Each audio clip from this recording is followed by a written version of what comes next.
I'm pretty sure this Russian officer doesn't know any restraint here.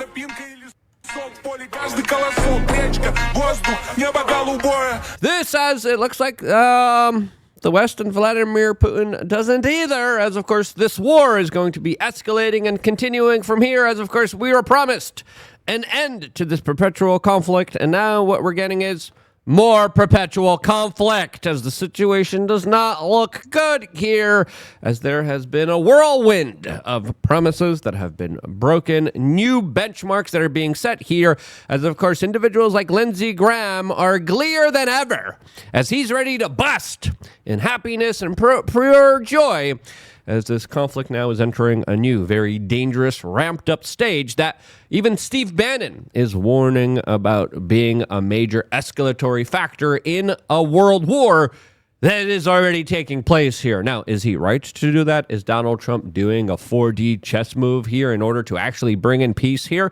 Well, let's talk about that and actually try to look at that from an honest intellectual perspective.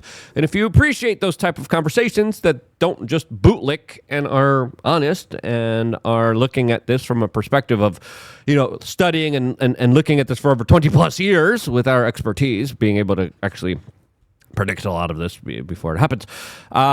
Subscribe.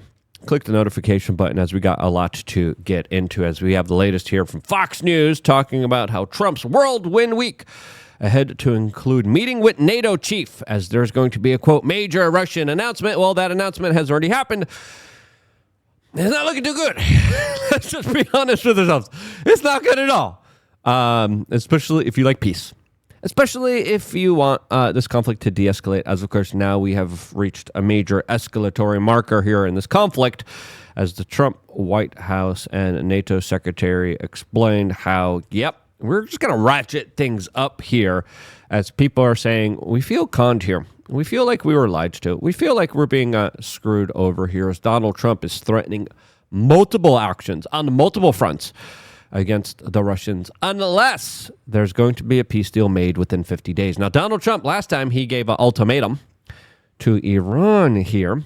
It looked like he not only kept his word here, but was pre-organizing and working on not just a sophisticated type of marketing ploy to pull off a surprise attack here, but also changing the goalpost of negotiations when he already had a predetermined outcome here. Now, I'm going to talk about this because I think it's relevant to what he's doing now. Because again, very similar thing he did to Iran, as Vladimir Putin's talking about, hey, the same missiles that are dropping in Tehran are the same missiles dropping in Moscow. As of course, those missiles now are going to be multiple. They're going to be plentiful here, as I think there's something afoot here that I think is worth talking about here when it comes to this story, as we found out, according to now multiple sources, that during last month's NATO meeting, it was already predetermined that Zelensky would be getting his list of weaponry that he demanded from Donald Trump here, according to, again, I hate anonymous U.S.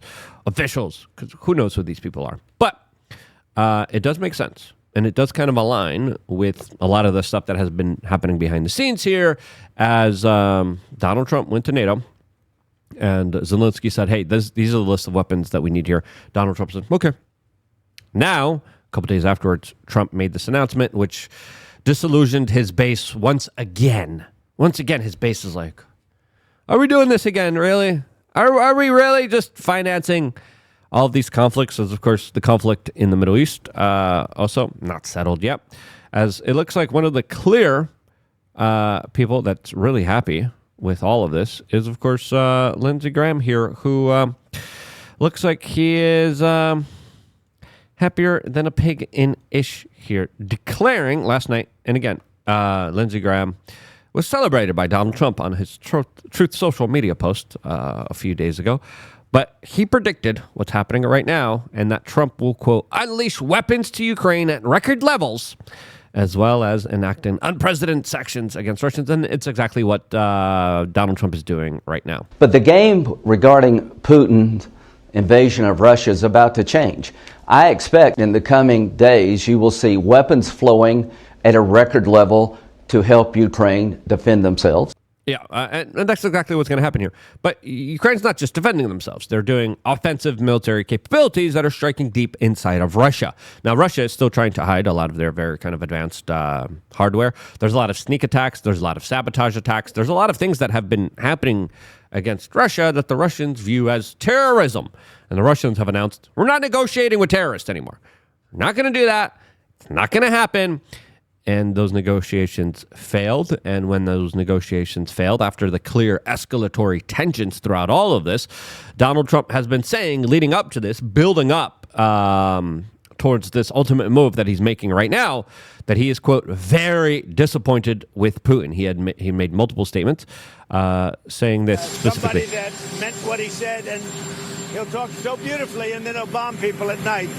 We don't like that. This has, again, the bombing has been continual and has been going on both of the fronts of the war here in very dangerous proportions that clearly are not going to stop here. The more weapons you throw at Ukraine, the more they're going to use them, especially when it comes to a lot of the stuff that is on Zelensky's wish list that, of course, Donald Trump is acquiescing and giving him everything that he wanted to. Now, before talking about that and talking about other aspects of this and exactly how this is going to play out, exactly what's going to be given here, how this all will unfold here, we wanted to tell you about lookunfiltered.com. If you haven't signed up to lookunfiltered.com, what are you doing? What are you waiting for? Click the link down in the description below.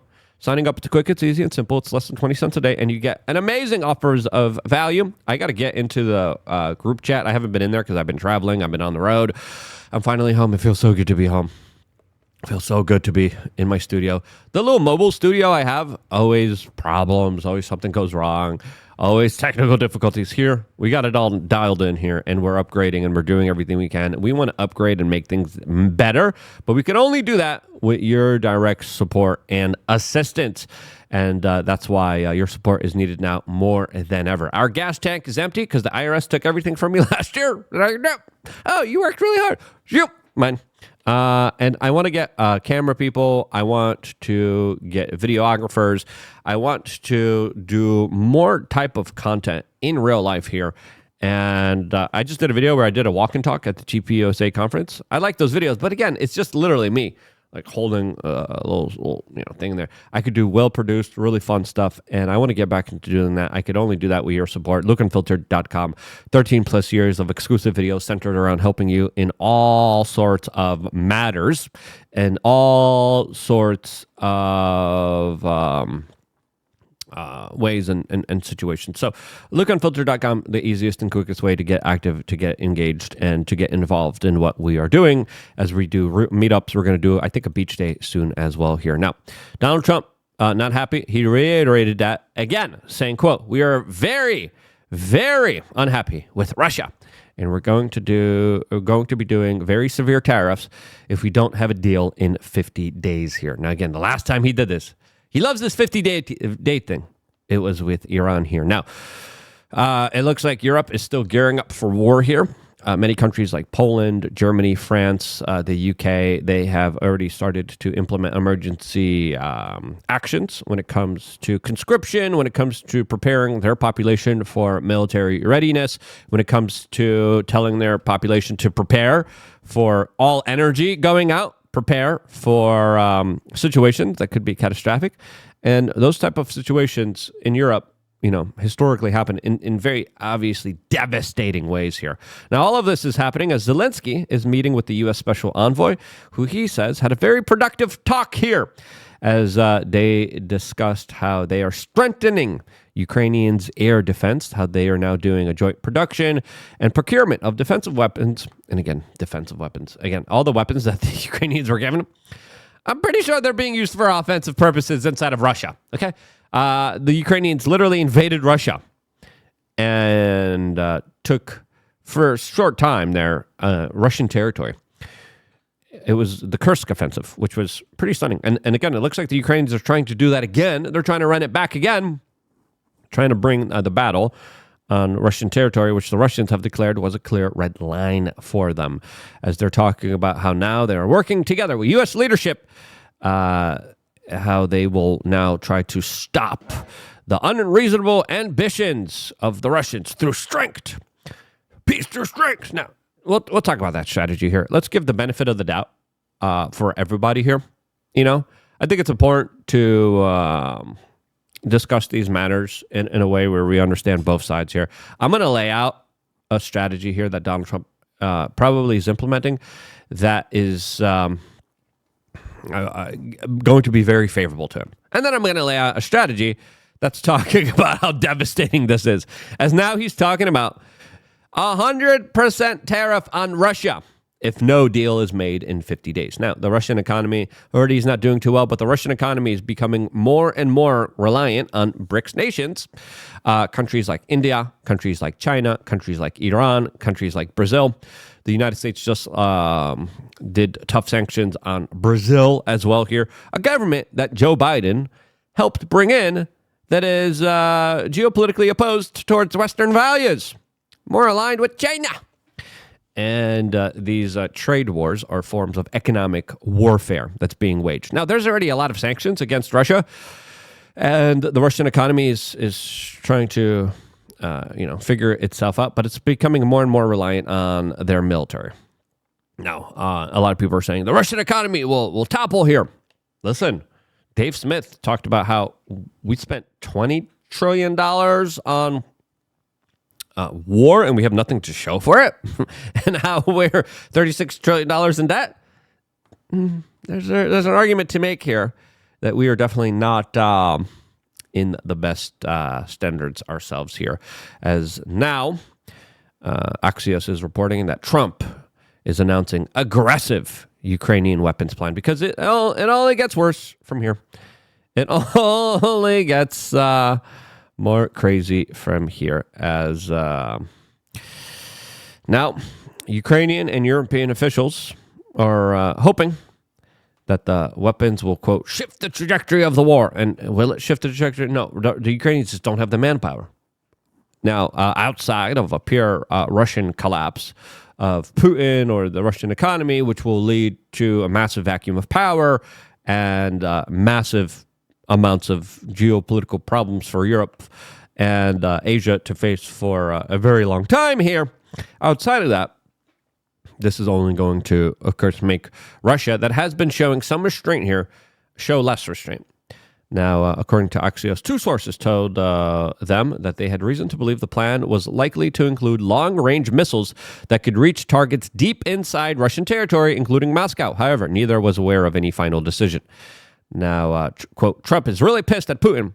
His announcement tomorrow is going to be very aggressive, said Lindsey Graham here. Lindsey Graham's getting everything he wants here.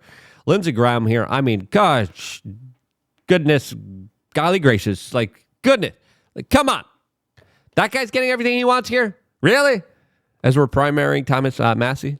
As we're trying to get rid of, listen, according to my sources, you bring up to Donald Trump how things aren't looking good from some of those decisions, some of these U-turns, some of these 180-degree turns from what he promised to do, you get fired in the White House right away, immediately. That's not an environment that is good.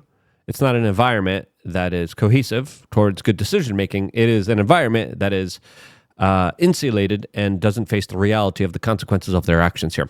Now, this latest scheme here is making Zelensky very happy, Lindsey Graham very happy, the populist-based very unhappy, as Trump announced that the weapons that will be sent will be, quote, everything, all of them. It's a full compliment. We'll play the clip here as, of course, Trump and the NATO chief, who is a Bilderberg member, by the way, a high-ranking Bilderberg member, talked about how we're going to be sending the best to NATO, and NATO is going to be sending it to Ukraine as the United States finances the vast majority of NATO. But Donald Trump believes that he's able to skirt criticism here by saying, listen, NATO's buying it, even though we're the biggest part of NATO and we spend the most on NATO. The Europeans are going to buy it, and they're just going to give it directly to the Ukrainians. Now, the Russians are seeing this and being like, it's not the Europeans that are doing this, it's America. They're just using another proxy for the proxy, and they're thinking that this kind of proxy war is going to be insulated and isolated away from this kind of geopolitical conundrum, this huge fight that has been brewing and happening here for a very long time. As, of course, this is what Donald Trump announced here just a few minutes ago in the White House, which I find absolutely very disappointing. and very dangerous and very escalatory to the prospects and future of peace in Europe, as well as the future of young Slavic men that are being depopulated and destroyed in record numbers. And we've made a deal today, and I'm going to have Mark speak about it, but we've made a deal today where we are going to be sending them weapons and they're going to be paying for them. The United States will not be having any payment made. Now, is that going to placate the base? Is the base going to be like, okay, guys, yeah, World War III, but there's another proxy within a proxy. Yay! No. Sure, there's going to be some bought-off shills, and the Trump administration is buying off online internet personalities, by the way.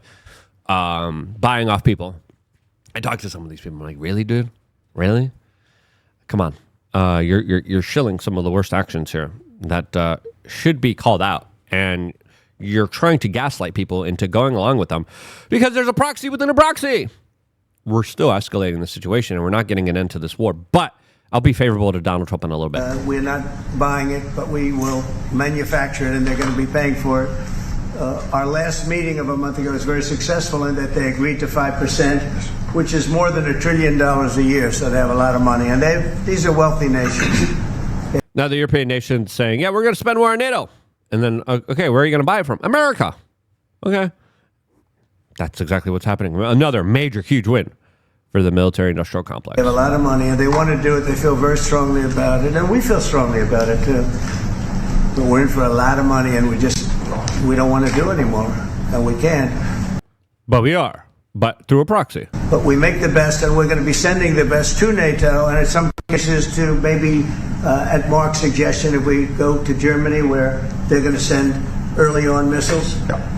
And they'll be replaced, and NATO is going to take care of it. It's going to be coordinated by NATO, and they're going to work very much with Matt Whitaker, who's right here, who's a great ambassador, and Matt's going to be coordinated. You better do a good job, Matt. I will. But Matt, this just, again, creates a situation where NATO is directly involved with this conflict and this war here. Steve Bannon had some very interesting takes on this particular matter, as of course he came out and he said this. And we're being also drawn in. They continue to try to draw us in. President Trump's taking a pretty tough line. Doesn't look like he's taking a very tough line. It looks like he's given them everything that they wanted, to be quite honest with you. To be drawn into a regime change conflict in Iran. And those two are going to merge. So all the people said, oh, with Third World War to start, Third World War is here, bro. Been here. Millions dead or wounded already. And it's about to get a lot nastier. It's about to get, we're going to go up a couple of notches. In the United States. Yep, and that's exactly what Trump's announcement does. It ratchets up this conflict, makes it more of a direct NATO versus Russia, East versus West, Eurasia type of 1984 geopolitical conflict that is supposed to be there forever war. As of course, wars are meant to be continued. Not ended here. Here's the last things that I found very interesting that Steve Bannon said. By supplying offensive capabilities is now just like in the 12-day war. You're going to go from a supplier of weapons to someone that helps them figure out how to use them, to join as a combatant on the defensive side, to join as a combatant on the offensive side, regardless of whether NATO's the middleman or not. Yep, absolutely. It's just multiple steps here. As of course, how far is Trump willing to go when it comes to escalating this conflict? Who knows? I mean, he has shown that his new administration is very military-oriented. He did that during the beginning of his term, bombing the crap out of Yemen for no other benefit except for a country in the Middle East. Then, and again, all the neocons, my trade routes. Those trade routes are affecting China predominantly. Why are we paving the way for China's trade routes? They didn't make any sense here. We've seen through Iran here. The president set a deadline. He set negotiations. But during those negotiations, he changed the goalpost for the Iranians. As the Iranians were like, okay, you could keep your enrichment. Now you can't keep your enrichment. And then Donald Trump came back and said, you know what? Not just enrichment, but you got to get rid of your ballistic missile programs now, not just your nuclear weapons. And the Iranians are like, wait, hold on. This was about nuclear weapons. Now you want us to get rid of our ballistic missiles? What's going on here? Now, I fear the decision has been made. Full-on proxy war between Russia. We're fully engaged. The decision, as we saw that reporting through, again, anonymous U.S. officials. The decision was already made. Donald Trump set the groundwork for it, and now he has the excuses for it, and therefore now we're going to be more involved in this kind of perpetual conflict that is very dangerous and escalatory, and Donald Trump has shown that he's willing to go very far during these kind of escalatory situations in order to get his way. Now, the Russians have come out and said, yeah, we have clear lines of what we want during this conflict. We have clear lines of what we want to achieve during this particular conflict here. And listen, first the Ukrainians negotiated in bad faith. Then, of course, the Russians negotiated in bad faith, especially with that move in Turkey, to be favorable to Donald Trump here, right? Let's just say, and I don't think this is true, but let's just be favorable to him. If the Russians are not negotiating in good faith, which I don't think they are, I think there was a possibility of that, then that sabotage attack just ruined that possibility. This is a way to say, listen, peace through strength. We're the big guys. We're the bully. We're the number one superpower. We'll crush you unless you acquiesce and stop. And some people would argue this is a way to bring Russia to the negotiation table and to acquiesce less on their goals here and to, of course, not be hard-headed and to reach a deal. Right? This could be maximum pressure within 50 days to reach a deal.